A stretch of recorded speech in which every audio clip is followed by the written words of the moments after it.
તમારે મારા ખેતરમાં પતંગ ચગાવવા આવવું હોય તો આ નિયમો લખેલા છે મેં, એનું પાલન તમારે કરવું પડશે.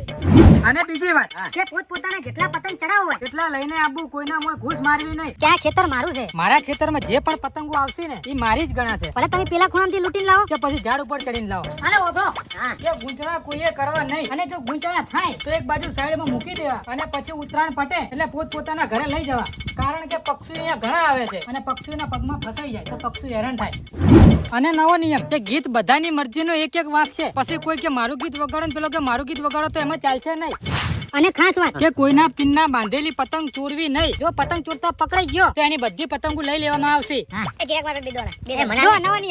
કે ઉત્તરાયણના દાડે ચીક્કી અને સિંગ કે જે પણ ખાવાનું હોય હો ઘેરથી લઈને આપવાનું. આવી રીતે કોઈએ માંગવું નહીં.